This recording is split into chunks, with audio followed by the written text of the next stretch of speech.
We are very delighted to have the university webinar. Actually, for those of you who are new to Cambridge International, let me introduce our organization first.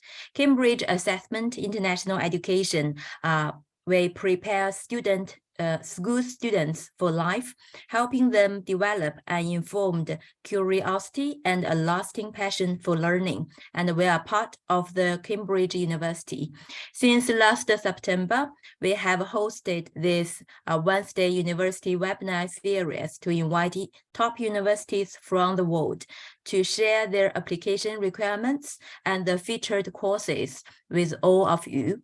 So today, we are very delighted to have CU Hong Kong, Chinese University of Hong Kong, with us to introduce their Chinese Studies program to us. And I'm your moderator of today, Dora. I'm the Senior Manager of Recognition and Policy from Cambridge International. Today, we are very happy to have three speakers from CU Hong Kong. Professor Li Chen, the Associate Professor at the Center for China Studies from the Chinese University of Hong Kong. Hello, Professor Li. And then Catherine Chang, the International Admission Team, Office of Admissions and Financial Aid from CU Hong Kong.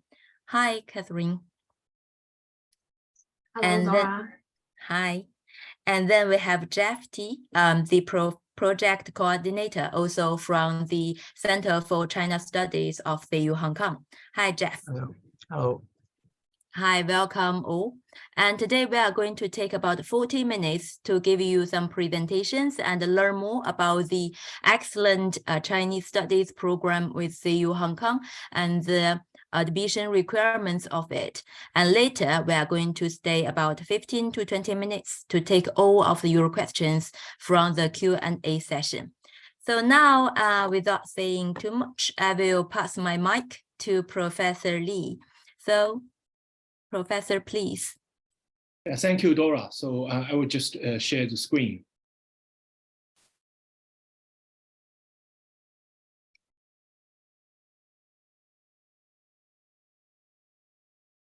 Okay, hi everyone. So my name is Li Chen. I'm Associate Professor at Center for China Studies at CU Hong Kong.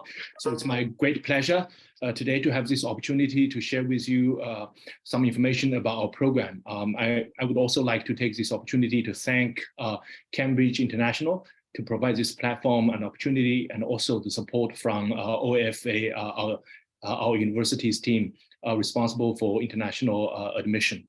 So first of all, I will start with our university, right? The Chinese University of Hong Kong. So is one of the leading universities in Asia.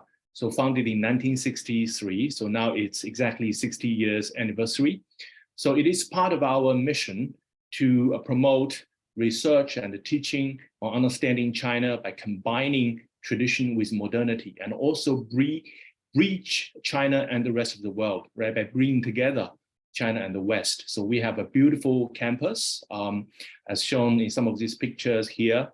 So we have fantastic mountain views and sea views. And more importantly, we have very rich campus activities, right? So these are some of the pictures, our own students, right? Our own undergraduate students' participation in some of these CU Hong Kong events, right? Including hiking, dragon boat, right? And various types of university clubs. So we have very rich campus activities. So our own Center for China Studies, is an individual teaching and research unit committed to promote scholarship and education in China studies, right? Our degree programs include undergraduate program, postgraduate programs, including MA, MPhil, and PhD as well. So, actually some of our undergraduate students, after graduating from our program, continue to pursue postgraduate studies in leading universities around the world, and also in our own programs, right? So MA in Chinese Studies, MPhil, and PhD in Chinese Studies. So what is Chinese Studies, right? So what is Chinese Studies program about? So first of all, I'd like to emphasize So our program is not a language program, although we do provide courses, right, that strengthen our students' language skills, including Chinese and English.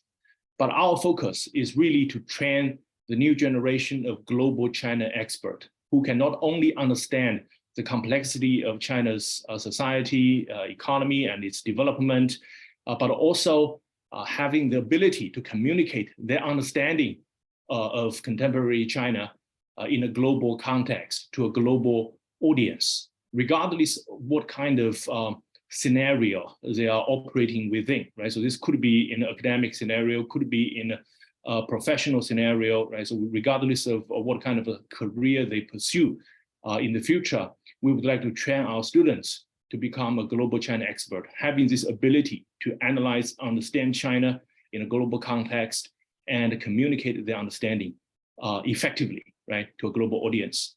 So to achieve this mission, we really emphasize an interdisciplinary approach to explore contemporary China, right, the greater China. So we emphasize an integrated understanding on China's past, present, and the future, right, with emphasis on the continuity and change that have taken place in Chinese society. So we emphasize interactive instruction in a liberal art mode. So all of our courses are taught in relatively small classes, right? So typically ranging between 20 to 40 students per class. So we have a lot of interaction between our faculty members and the students, right?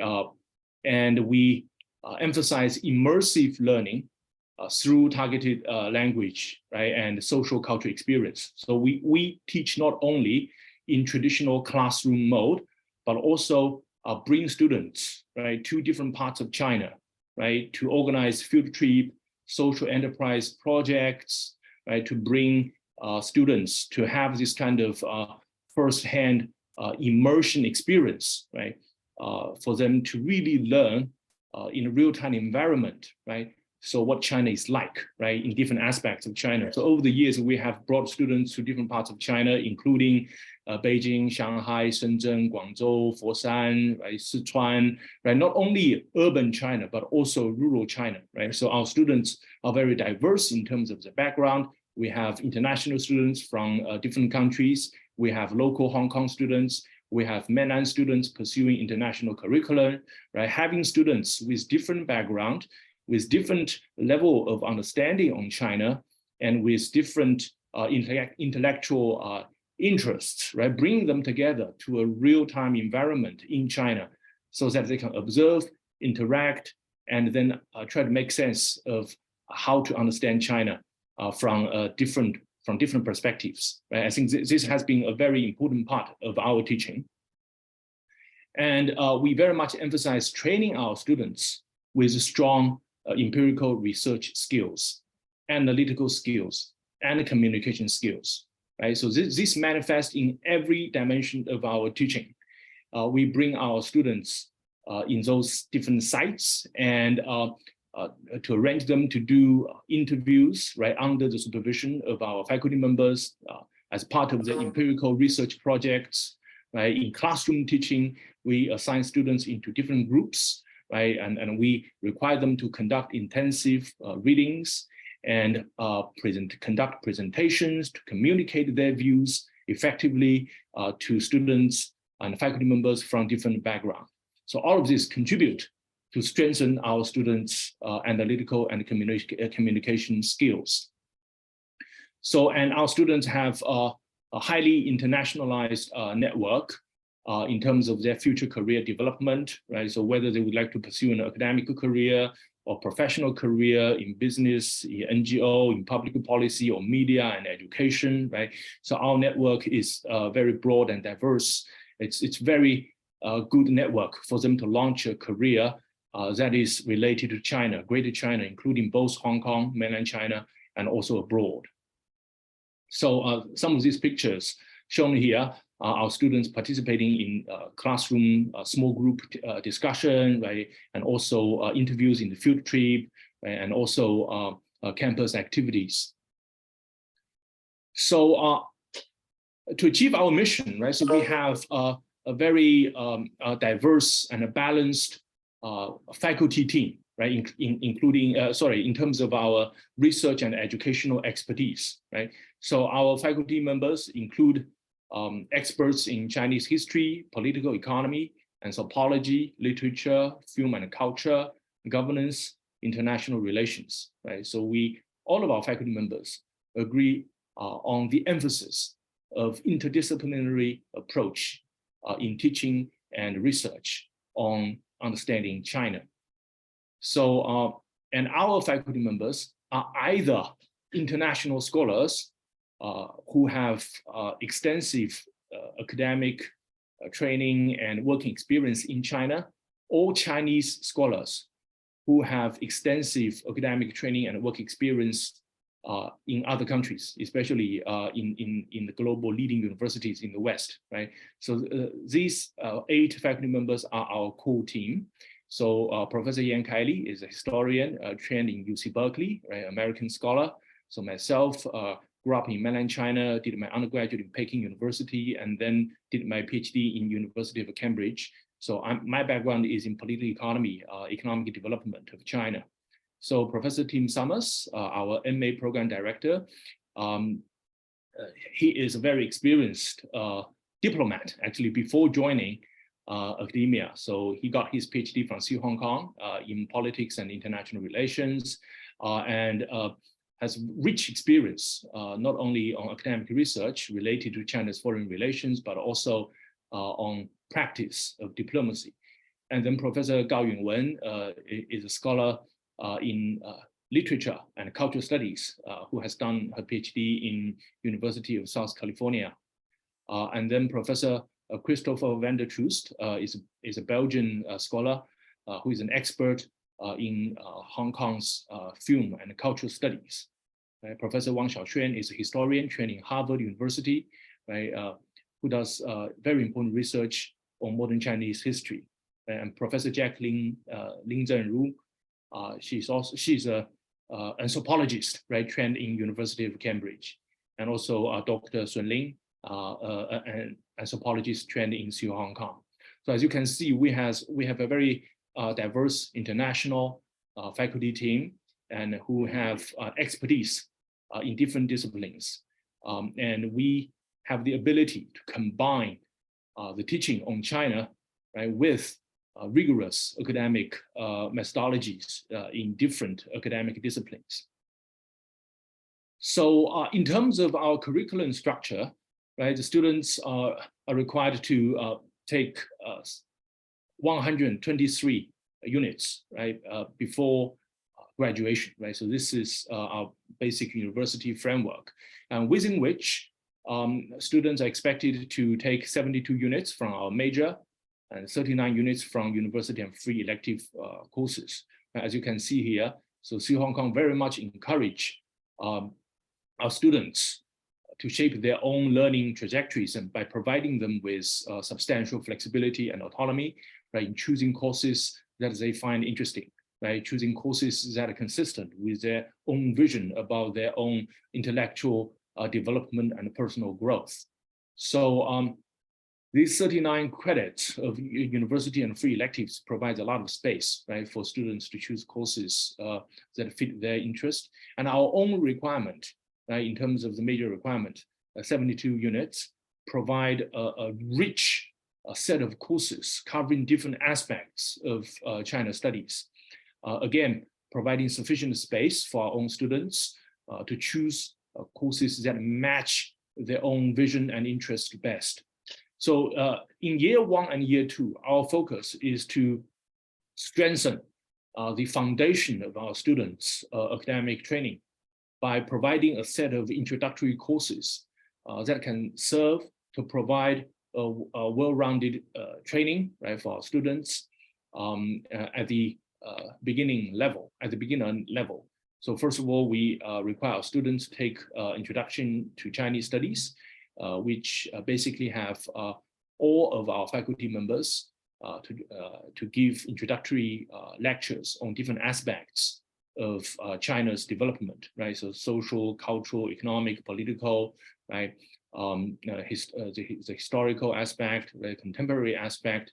And then we have courses such as Understanding China Through Texts, right, which focus on language training and the literature.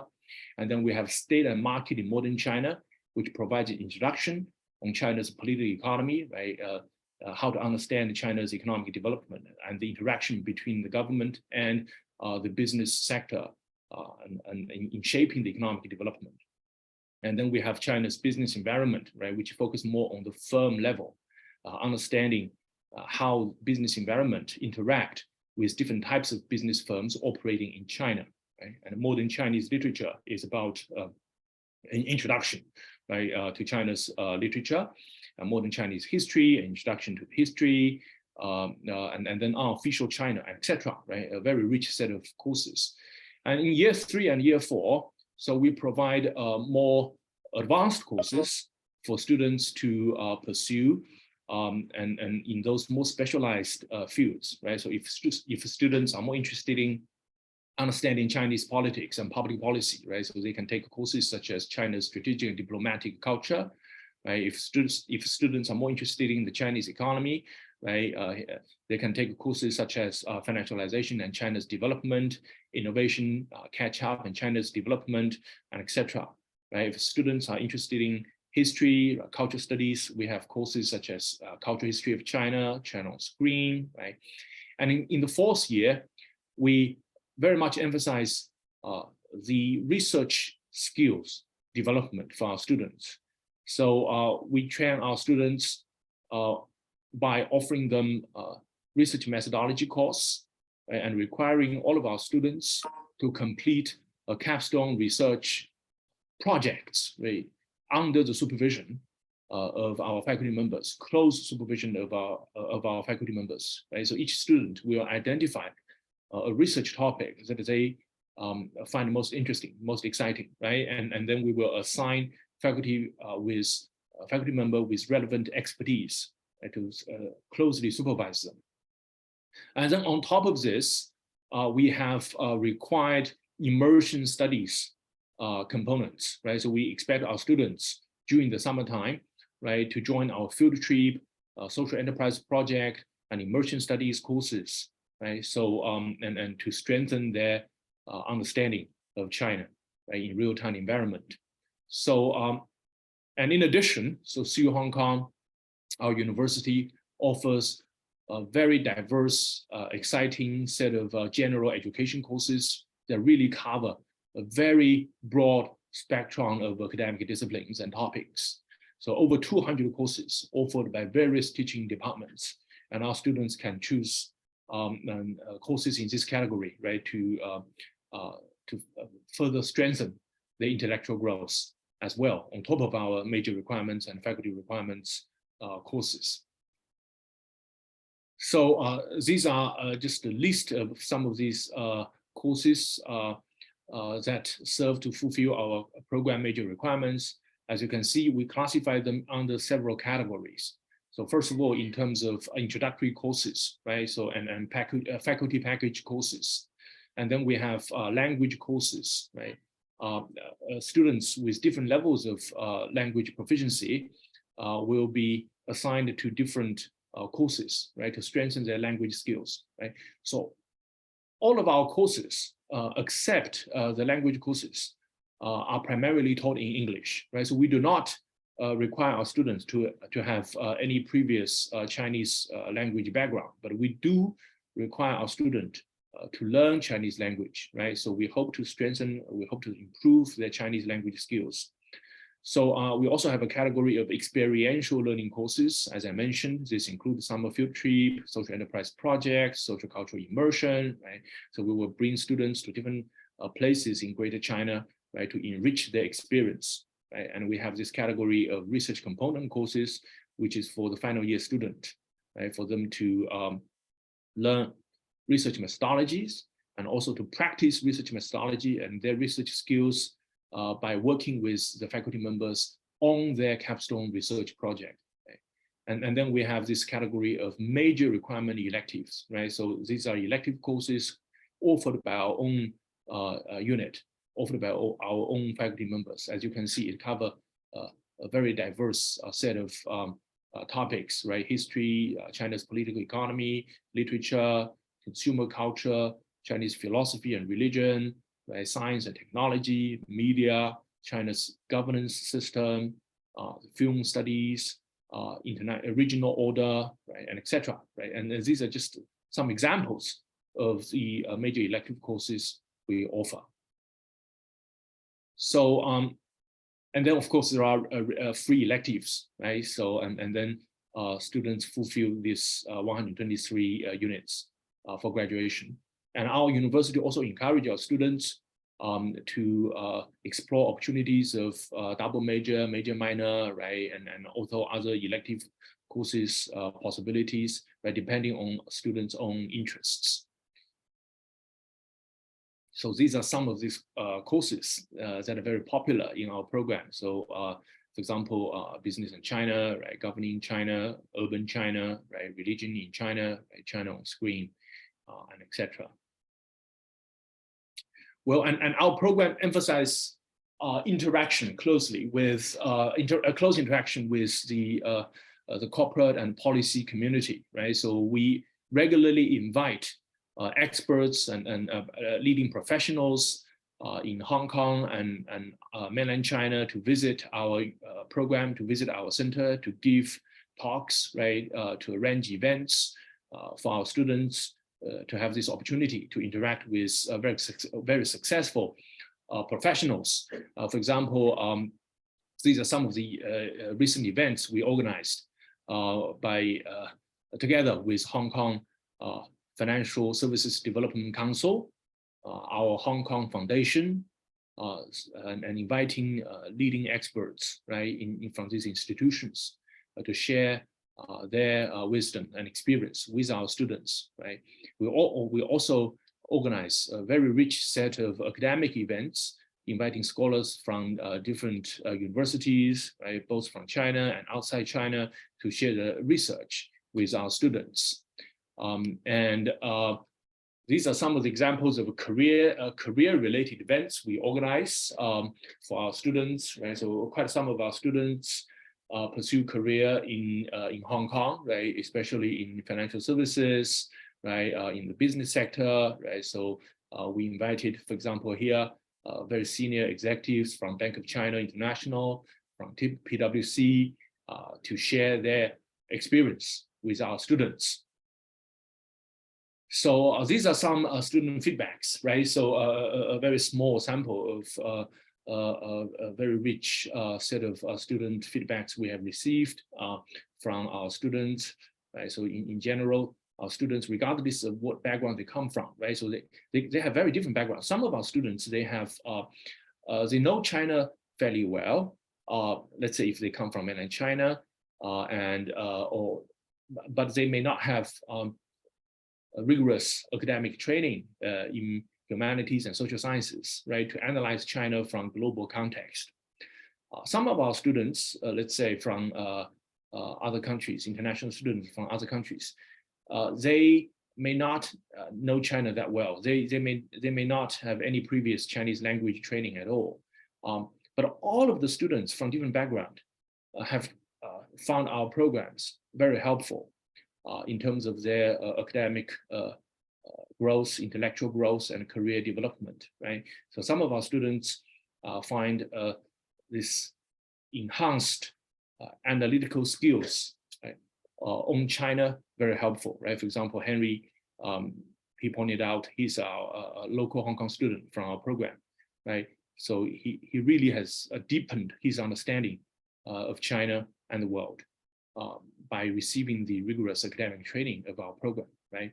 And Mao is a Japanese student from our program, and she has substantially strengthened her language skill, Chinese language skill, and she's very grateful for this aspect of her personal growth during her study in our program, right? So CUHK is another local Hong Kong student, right, who has really strengthened his skills, right, analytical skills and Chinese skill, English skills, right, during our program's learning. So in terms of our graduates placement, well, so they pursue a very diverse and very interesting set of careers. I think about 70% when eventually work in business sector, right? 20% in education, 10% in social and public organizations, right? So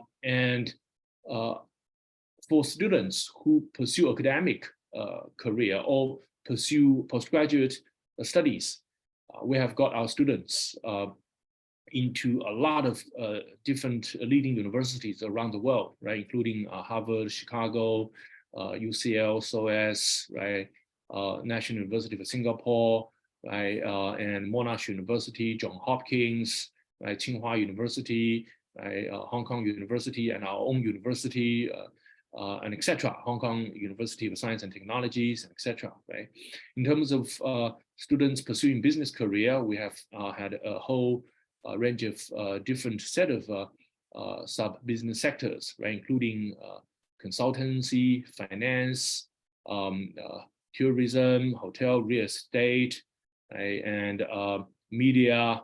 For example, some of our students work in Daikongbao, Xingdao Daily. These are leading newspapers in Hong Kong.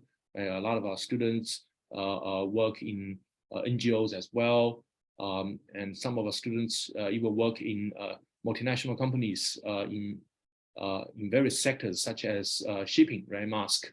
And some of our students pursue a public policy related career, including diplomacy, right, working in international embassies.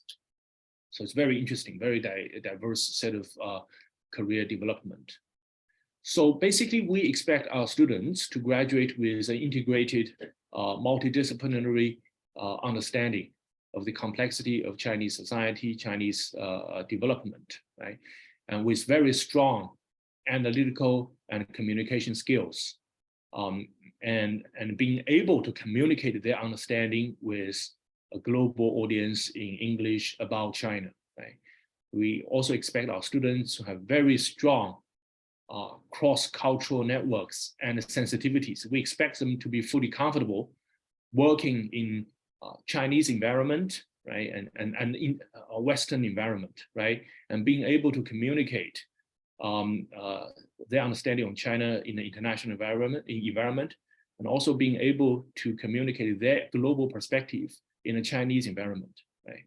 So we also expect our students, right, to substantially improve their language skills, right? So in Chinese and English, right, depending on their own sort of background. So this is our basic admission information, right? Tuition, right? Fees levels. Catherine will talk about this in further details. Okay, so you're most welcome to visit our website, and our website provides a lot of information, the details about our courses, our faculty members' expertise, our research, our student activities, our events, right? So various types of events, right? We're in partnership with the corporate sector, NGOs, the public policy, community, right? And other universities, other research institutes, right? So a lot of interesting and relevant information about our program.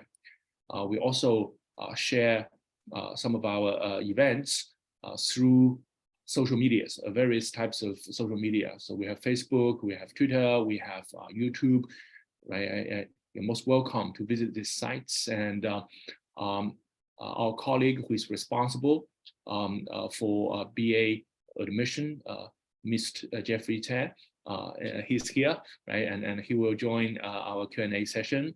And also please always contact us, right? If you have any questions, any queries, right? So we have listed Jeffrey's email and also our center's email here on this slide.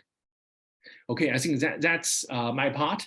And it's my great pleasure to have this opportunity to share with you about our program. And I look forward to further discussion during the Q&A session.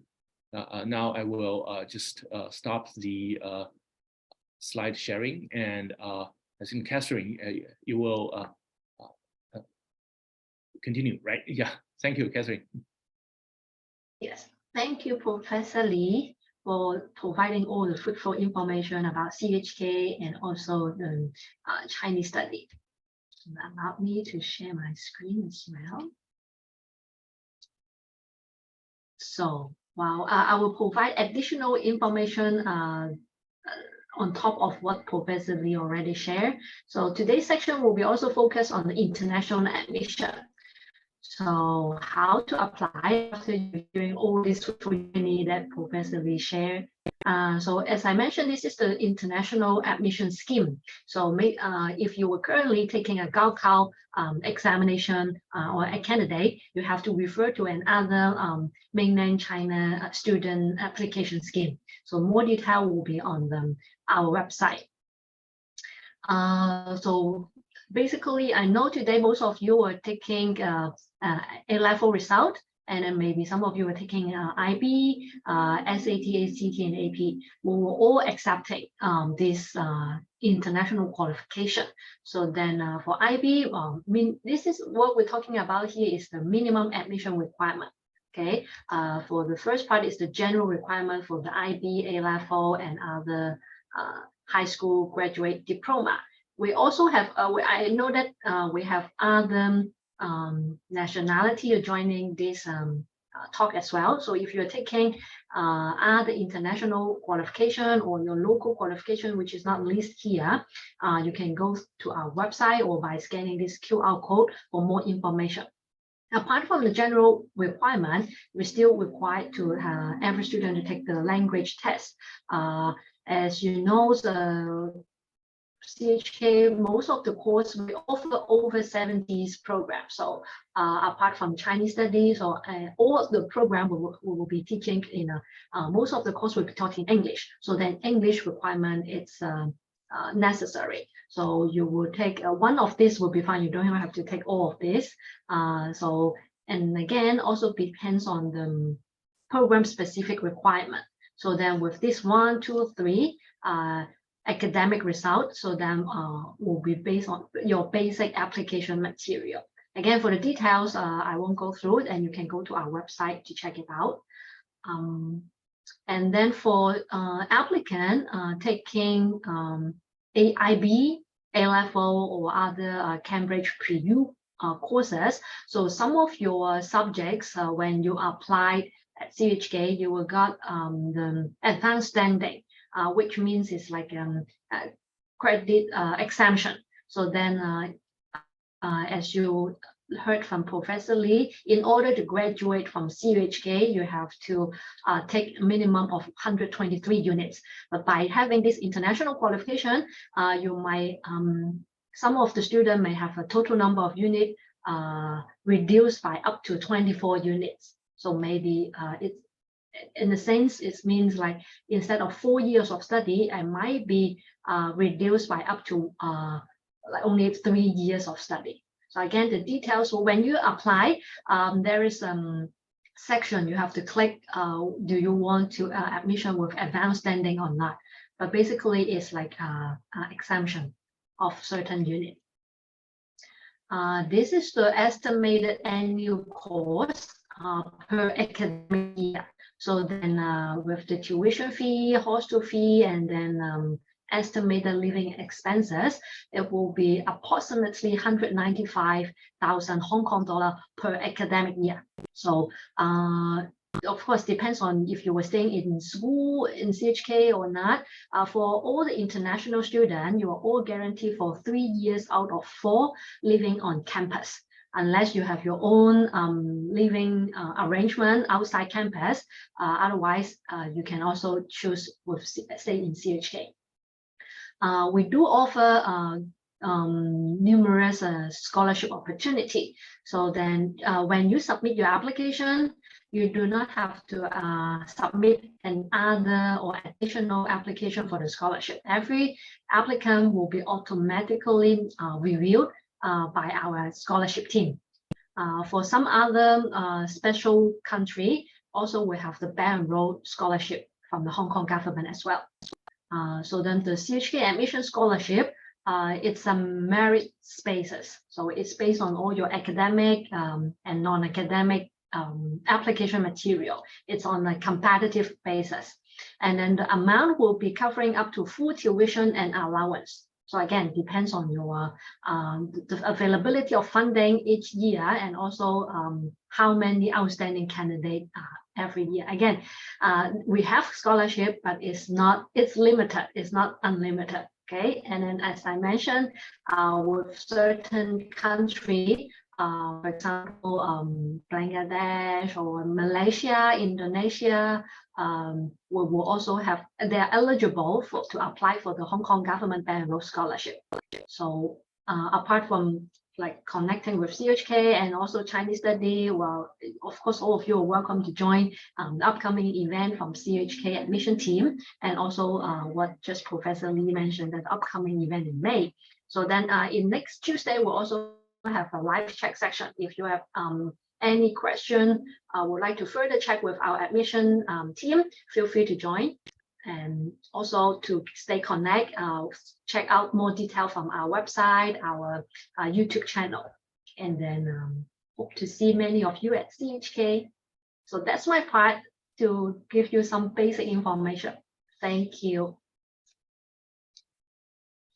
Thank you very much, Catherine and Professor Lee, for the very informative session about the China Center and the Chinese Study Program from CU Hong Kong, also the admission policies and some requirements, scholarship opportunities.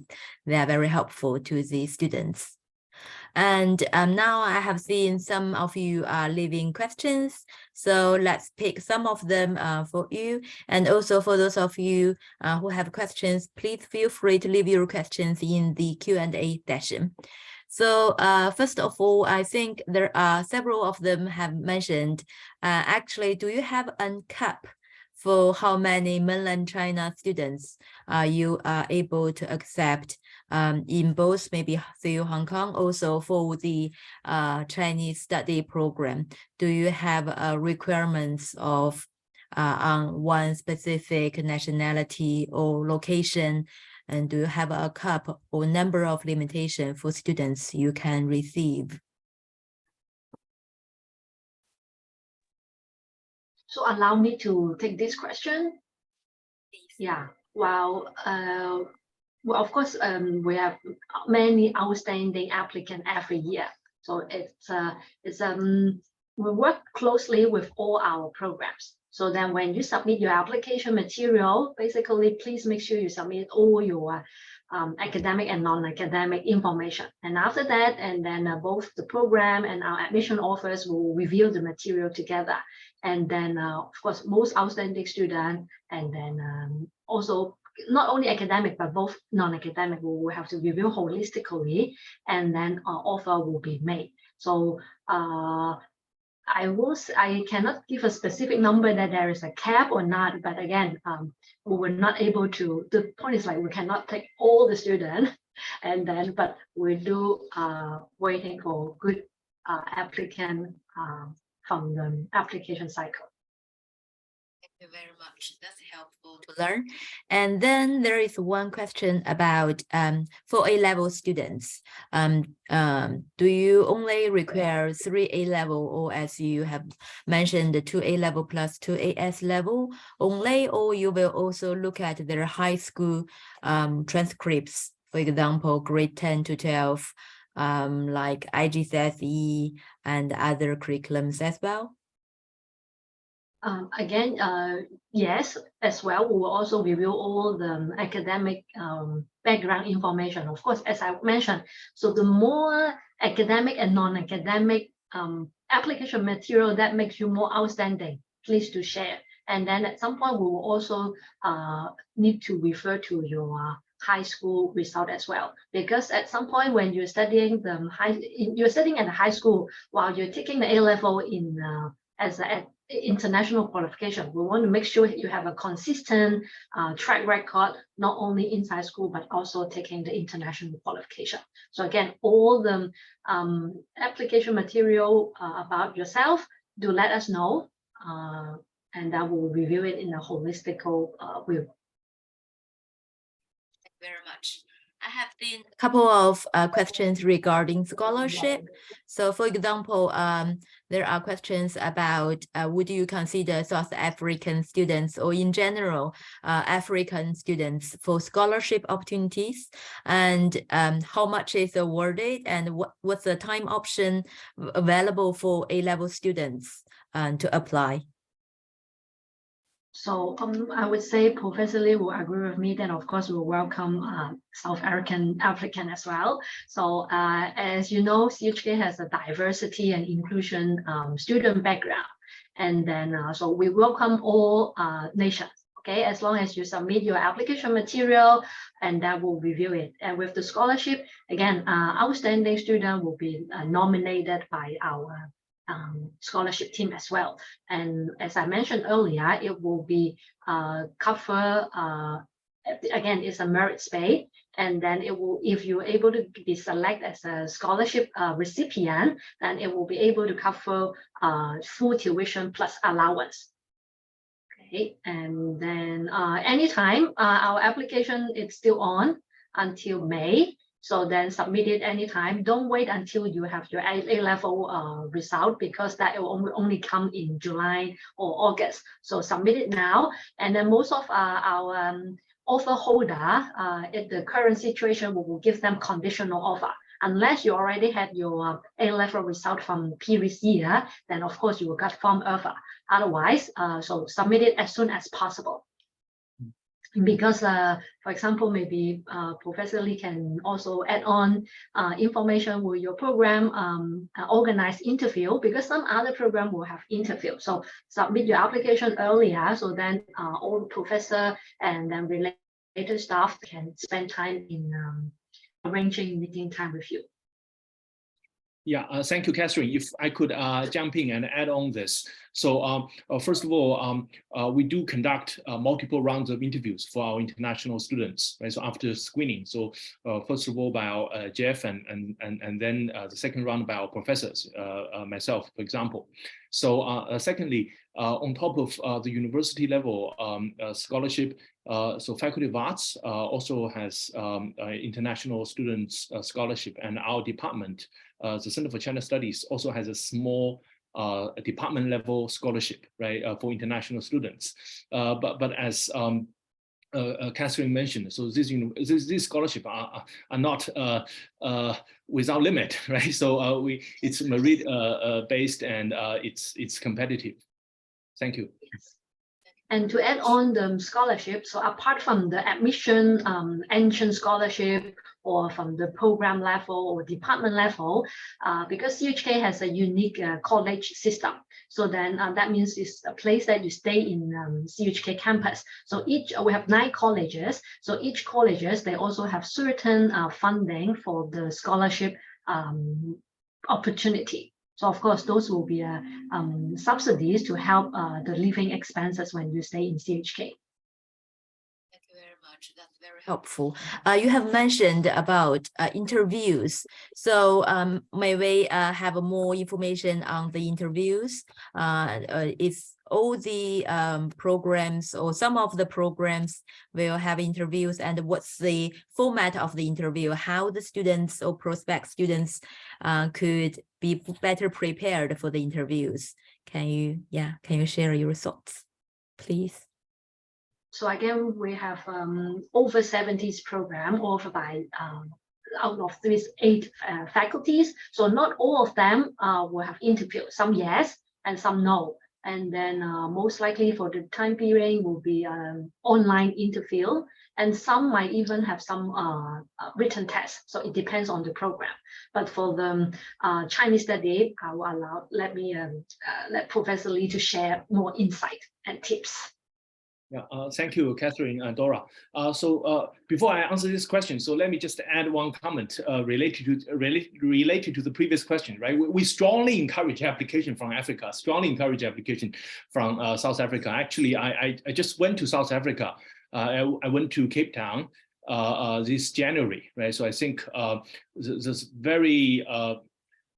enormous space to further strengthen the various types of economic and social and educational exchange between China, Greater China and South Africa. I think there will be a strong demand for global China experts, right, based in South Africa. And I think our program is in a strong position, right, to nurture that talent. So that's my first comment. And the second, relating to the interview. So our interviews, we primarily do 2 rounds of interviews. So the first round, so of course we do the screening first, right? So in terms of to what extent the candidates fit with the minimum requirements set by the university and our own program. Then after that, we will have a first round of interview to check the students' motivation, their interest, their academic training, right? So also the English language skills, right? Because our program is primarily taught in English, right? So if the student is too weak in English, and then it's not going to be suitable for our program, right? And then the second round interview conducted by the professor will go deeper in terms of the academic aspect of the students' interests, right? And their career aspiration, right? And we will have more conversation for them to know more about our program, about our professors, right? About our courses, right? And for us to know more about their interests, their skills, right? And their vision about themselves as well. So I think I always insist that our professors should be part of the interview process so that our candidates can get to know more about our professors, our program, our courses, and our professors can get to know more about our candidates. Very helpful indeed, tips and insights of the interviews. And also there are questions regarding Cambridge IPQ. I'm not sure if Catherine is familiar with IPQ. It's an international project qualification. So students, it's a subject-based writing skills project. Do you have any statements for IPQ, or it's just a part of the application documentation for CU Hong Kong application use? I would say it depends on the program specific requirement. So then some program, they will have a specific subjects on the A-level exam. So then this is the basic, and then on top, of course, again, you submit all your application material, we will treat it as part of your review, of the application review, Thank you. And also there is one question relating to A-level Chinese subject. So because the requirements is 3 A-levels, and for example, Chinese study program, or in general, CU Hong Kong other programs as well, will you accept one of the 3 A-levels to be A-level in Chinese? So again, depends on the program specific requirements. Some yes, but some might not. And also, really, again, it depends on the program that you choose. So maybe let us know. And then also depends on the result, which year you are taking. Because this year we are accepting a broader space of the A-level qualification. So even some during the COVID, even some from last year, you're taking maybe in November last year, some program that might accept that specific subjects as well. So again, it might vary according to the applied program. So again, send all the information to us, and then we'll see. Very much. That's helpful. And also there are questions regarding timelines.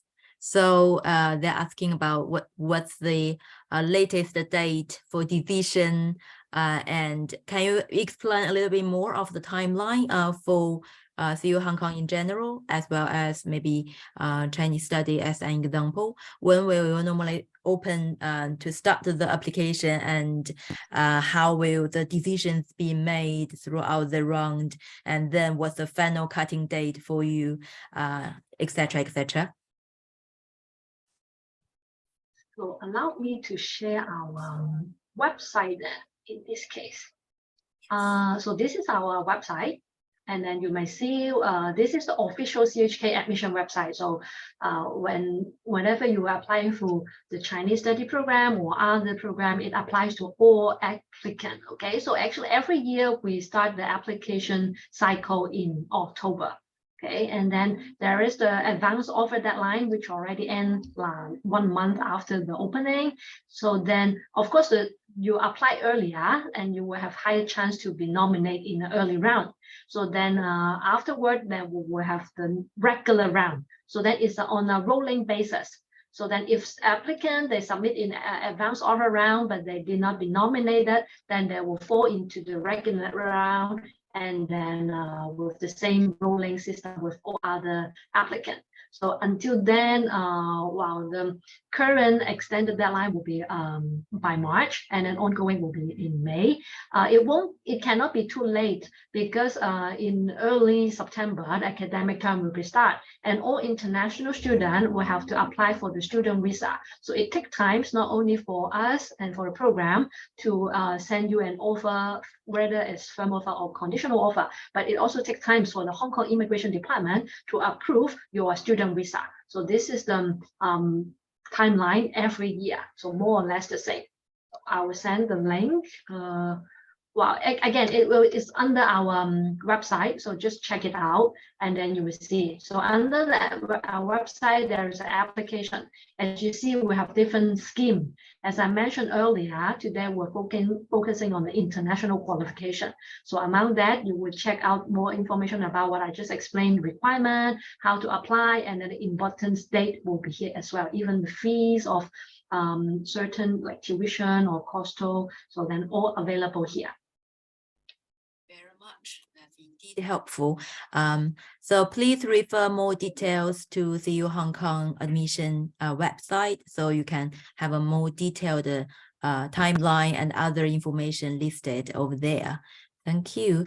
And oh, there is one participant is offering a visit opportunity to their school in Johannesburg. So yeah, I think attached to that is will CU Hong Kong or some of the professors able to visit the high schools, the Cambridge centers around the world? And if so, is there any chance for our schools to host your visit if you are around? Yeah, absolutely. Yeah, we would love to visit your school, right, and to interact with your students and teachers. Yeah. So you can see with Professor Lee's presentation, there was one email address. So if you want to invite Professor Lee to visit your school, you can actually reach out through the contact details. Yeah. Anything to add? Yeah, go ahead. So Dora, so for this cycle, we are still opening. We're still open to new applications, right? So Jeff, is that right? Mm. Yeah, we're still accepting. Mission presentation. Yeah, we're still open for application for the coming academic year. Yes. Exactly. So then seize your opportunity and then submit your application as soon as possible. And then, of course, we're always welcome and happy to connect with different schools to organize the admission talk, given maybe if we can go in person like Professor Lee, or if not, like just like today, we can also organize a Zoom admission talk with your school as well. Helpful. Virtual sessions are also helpful. Thank you very much indeed. Yeah. And another important question, I think, is about the one student is asking, if I did not receive an offer in early round, shall I wait? So will my application be reviewed again in the next round together with the other applications, or it will be basically I will lose my chance if I do not receive the early round application? So what's the procedure over there? So thank you. So as I mentioned earlier, sorry. So Jeff, go ahead, please. Sorry. We will keep considering your application, and we may contact you if you admitted in our program. Yeah, to get the admission cycle keep going on until the end of June. Thank you. Yeah, the point is that if you do not hear from us in the advanced round, sort of a nomination process, it does not mean that you will not be considered for the regular round, right? So actually, if you do not hear from us during the regular round, during the advanced round, I think please just be patient, and then we will continue to consider your case, right? So with reference to the new applications in the regular round. Exactly. And then at the same time, because maybe you already submit your application in October or November last year. So in the meanwhile, if you have any latest supporting document, do send it to us. And then it will be favorable for the apply the program to review your current or latest application status. Thank you very much. That's really helpful. So let me pick my final question. I know we still got a list of questions. We will try to pick the final one and because of the time limitation. So here is, I think it's a very general question, common question which is often being asked about the predicted results. So because A-level results normally released until August of the year, academic year. So will you accept the predicted scores submitted by the school? What's the procedure for admission use of there? Yes, definitely. As I say, most of the students will be only able to provide a predicted grade for the time being. So do again provide it to us. Unless some of the school, I understand, they are not allowed to provide to us directly or any other version. So if you have the predicted grade, do submit it for reference. It would definitely be an important document for review as well. Thank you very much. That's helpful. I think my personal final question from Cambridge schools to Professor Lee regarding the Chinese Studies program is what's the preparation you will suggest for the students who are aiming to the Chinese study program to be prepared for? What's the top skills you think would help them to be prepared to apply successfully with the Chinese study program with CU Hong Kong? Yeah, thank you, Dora. I think our students are from very diverse backgrounds. So as I mentioned earlier, but regardless of what kind of background you come from, whether you know a lot about China or you know little about China, I think it's going to be very helpful for you to start to sort of get to know more about China by various types of channels, right? So to read more about China, right? To watch some movie, right? Basically try to sort of immerse yourself, start to immerse yourself before you come to Hong Kong, before you come to CU Hong Kong, right? And then that's one point. The second point is that I encourage our students to be open and take initiative to interact with students and faculty members from different perspectives. Because what's so unique about Hong Kong is that it's really a hub that bridge China and the rest of the world, right? So both Hong Kong and our campus, our university, and our program has this rich tradition and the beautiful environment to make this kind of interaction happen. So I think it's very important for our students to be open-minded, right? To take initiative, right? To create this kind of a cross-cultural experience for themselves. Thank you very much. That's very helpful. As said, keep looking for information about China, and also on the website, you will find a lot of the information about admission and different programs offered by CU Hong Kong. So before we close the session today, I would like to give you a bit more information about our future talks, if I may. So as said, starting from last September, we are able to host this Wednesday talk and inviting top universities around the world, such as CU Hong Kong today, to share with you more information about their universities and the selected courses. And next week, we are going to invite a top university from Macau, and then following with Queen's Mary London University, and you can see the detailed list over here. So all the sessions are now open for registration. So if you would like to learn more from us, please feel free to follow us.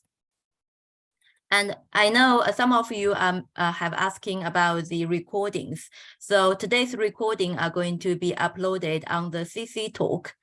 So the QR code on the right section. So by tomorrow, if you would like to learn more or in detail, or if you want to refer it to other friends who might be interested at CU Hong Kong, please follow us on CC Talk and for the recording session. And if you would like to learn more about Cambridge International and our future talks, please follow us on our WeChat official account here.